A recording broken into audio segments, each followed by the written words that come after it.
ഇന്ന് ഞാൻ വന്നിട്ടുള്ളത് ഒരു അടിപൊളി റെസിപ്പി ആയിട്ടാണ്. നമ്മുടെ വീട്ടിൽ എപ്പോഴുമുള്ള ഉള്ളിയും തക്കാളിയും കൊണ്ട് ഉണ്ടാക്കാൻ പറ്റുന്നൊരു കിട്ടു റെസിപ്പിയാണ് കേട്ടോ. ഇത് നല്ല ടേസ്റ്റാണ്. പിന്നെ കൊച്ചു കുഞ്ഞുങ്ങൾക്ക് വരെ ഇത് ഉണ്ടാക്കിയെടുക്കുകയും ചെയ്യാം. അപ്പം പെട്ടെന്ന് നമുക്കൊരു അടിപൊളി സ്നാക്ക് വേണം തോന്നുമ്പോൾ ഉണ്ടാക്കാൻ പറ്റിയൊരു ഐറ്റമാണ്. അപ്പോൾ ഇത് ഉണ്ടാക്കാൻ വേണ്ടിയിട്ട് ആദ്യം തന്നെ ഞാനിവിടെ എടുത്തത് ഒരു കുഞ്ഞു സവാളയാണ്. അപ്പോൾ ഇതുപോലെ കുഞ്ഞതായി കൊത്തി അരിഞ്ഞതാണ് എടുത്തത്. അപ്പോൾ സവാള ഒരു ബൗളിലേക്ക് ഇട്ടിട്ടുണ്ട്. പിന്നെ നമ്മൾ സവാള എടുത്തതിനേക്കാൾ കുറച്ച് കൂടുതൽ വേണം തക്കാളി എടുക്കാൻ. അപ്പോൾ ഞാൻ വലിയൊരു തക്കാളി ഇതുപോലെ കൊത്തി അരിഞ്ഞതാണ് ഇതിലേക്ക് ഇട്ടുകൊടുത്തത്. പിന്നെ വേണ്ടത് 2 പച്ചമുളക് ചെറുതായിട്ട് കട്ട് ചെയ്തതാണ്. പിന്നെ വേണ്ടത് മല്ലിയിലയാണ്. മല്ലിയിലയും ചെറുതായി കട്ട് ചെയ്തത് ഏകദേശം ഒരു 2-3 ടേബിൾ സ്പൂണോളം വരും. അതും ഇതിലേക്ക് ഇട്ട് കൊടുത്തിട്ടുണ്ട്. പിന്നെ ആവശ്യത്തിന് ഉപ്പ് ഇട്ട് കൊടുക്കുക. പിന്നെ വേണ്ടത് മുളക് പൊടിയാണ്. 1 ടീസ്പൂൺ മുളക് പൊടിയാണ് ഇട്ട് കൊടുത്തത്. എന്നിട്ട് നന്നായിട്ട് മിക്സ് ചെയ്യുക. അപ്പോൾ ഇത്രയേ ഉള്ളൂ കേട്ടോ നമ്മുടെ ഫില്ലിങ്സ്. സിമ്പിളാണ്, പക്ഷെ നല്ല അടിപൊളി ടേസ്റ്റി ആയിട്ടുള്ളൊരു ഫില്ലിങ്സാണ്. നല്ല ജ്യൂസി ആൻഡ് സ്പൈസി ഫില്ലിങ്സാണ്. അപ്പോൾ നമ്മുടെ ഫില്ലിങ്സ് ഇവിടെ റെഡി ആയിട്ടുണ്ട്. ഇനി ഇതൊരു സൈഡിലോട്ട് മാറ്റി വെക്കാം. പിന്നെ നമുക്ക് വേണ്ടത് ബ്രെഡാണ്. അപ്പോൾ ബ്രെഡിൻ്റെ അരികുവശം കട്ട് ചെയ്ത് മാറ്റൊന്നും വേണ്ട കേട്ടോ. പിന്നെ അതുപോലെ നമ്മൾ ഉണ്ടാക്കിയിട്ടുള്ള ഫില്ലിങ്സിനനുസരിച്ച് നമുക്ക് 4 സാൻഡ്വിച്ച് വരെ ഉണ്ടാക്കാം.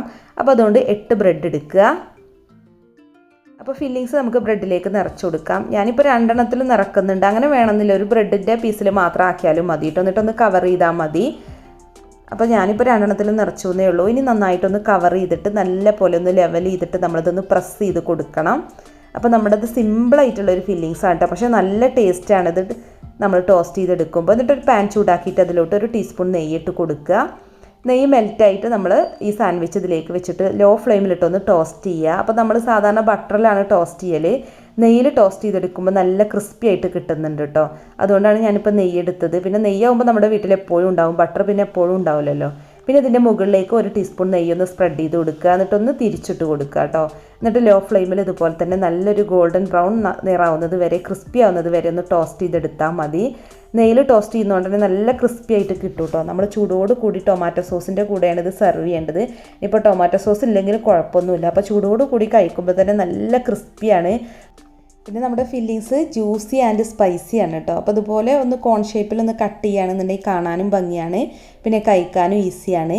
അപ്പോൾ നമുക്ക് എളുപ്പത്തിൽ ഉണ്ടാക്കാൻ പറ്റുന്നൊരു കിഡു സാൻഡ്വിച്ചാണ് കേട്ടോ ഇത്. അല്ലാതെ നമുക്ക് മയോണൈസോ ചീസോ ചിക്കനോ മുട്ടയോ ഒന്നും വേണ്ട കേട്ടോ. എന്തിനധികം വലിയ വെജിറ്റബിൾസോ ഒന്നും വേണ്ട. നമ്മുടെ വീട്ടിലുള്ള ഉള്ളിയും തക്കാളിയും മാത്രം മതി. അപ്പോൾ എന്താണെങ്കിലും ഒന്ന് ട്രൈ ചെയ്യേണ്ട ഒരു സാൻഡ്വിച്ചാണ് കേട്ടോ ഇത്. അപ്പോൾ ഒന്ന് ട്രൈ ചെയ്ത് നോക്കിയിട്ട് ഫീഡ്ബാക്ക് അറിയിക്കുക. പിന്നെ വീഡിയോ ഇഷ്ടമായിക്കണമെങ്കിൽ ലൈക്ക് ചെയ്യുക, ഫ്രണ്ട്സിനും റിലേറ്റീവ്സിനും ഒന്ന് ഷെയർ ചെയ്ത് കൊടുക്കുക, കമൻറ്റ് ചെയ്യുക.